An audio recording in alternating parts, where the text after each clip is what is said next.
973, WhatsApp, same number, text 84850. Well, Erol Morkoc is Republican strategist and spokesperson for Republicans overseas, and he joins you now. Erol, good to have you on the show again. What do you make, firstly, of Ed Davey's comments, and also the very specific lobbying of the government by the Fire Brigades union, that this is simply inappropriate at a time when they are stretched to the limit? Morning. Oh, good morning, and thank you for having me. I suppose, we have to look at all the sides of this, right? On the one hand, leadership in unions, of course, are able to make their statements and whatnot. But you have to keep in mind that, this state visit isn't about stretching local resources. It's about strengthening the special relationship that we believe that still is shared between our two countries, whether that be just through security or global leadership economically and this and that. And I think that, President Trump has a huge respect for first responders in the United States of America and abroad. There's no disrespect ever towards the fire department. I think maybe it's questionable, something that should be brought up domestically if your services couldn't accommodate the state visit of a foreign dignitary. That maybe is something that should be looked at. Why has Britain come to that? But that seems to not be probably the truth. Probably likely they can accommodate it, and this will go well. To Mr. Davey's comments regarding Gaza and the terrible situation there, well, I respect everybody's opinion on humanitarian grounds. I think Donald Trump has tried overtures. He's not a man who's pro-war. He can talk to Netanyahu, which is the only person who really we need to talk to there, unlike certain other countries which have cut communications with him.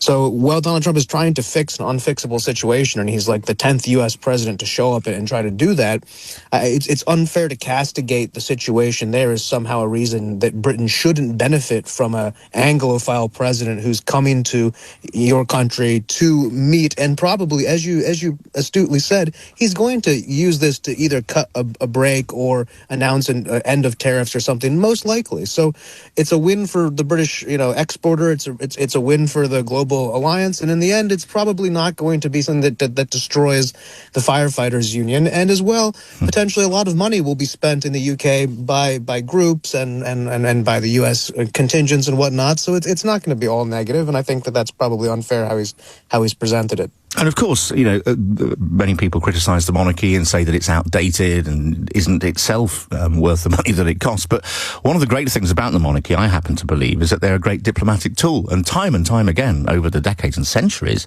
they've been used to schmooze presidents and foreign leaders and to oil the diplomatic wheels. And I think that's an extremely useful function. And clearly, Mr. Trump is a very oilable wheel because he likes nothing more than to be pictured with the monarch. Just tell me, how much good will this do him, Erol, in the US? Will people be bothered that he'll be pictured once again with the king and be walking along the red carpet and having a state banquet? I don't think it'll be bothered. I mean, keep in mind he has a very favorable approval rating across demographics in the U.S. He won the majority of the vote. And the one thing the Americans love, perhaps more than Donald Trump himself, of course, is the British monarchy. I mean, more Americans tuned in to Will and Kate's marriage than I think any other country. I mean, it's something that catches the eye, and it's something that the Americans associate the monarchy as outdated, as you might have mentioned it might be, or whatever. They like it. I mean, keep in mind, we won a revolutionary war against this monarchy, so we have sort of a special relationship where we sort of, it's like a fun thing for us. So if we see a U.S. president there with a king, it's amusing to the domestic audience. It really is, and it does, I'll say this. Donald Trump, in many ways, convinced the middle America vote that watched him on The Apprentice for 12 years. If you sit in a high-back chair under good lighting and you hire and fire people on television, eventually people might think you're the boss. And if you end up standing next to the king all the time, people might think you're in the company of kings. So it's not lost on Donald Trump how this plays at home, but it plays well. Now, of course, to the people who hate the monarchy or hate Donald Trump or think I think we had a no kings protest, which I agreed with. I'm glad they went out and did that.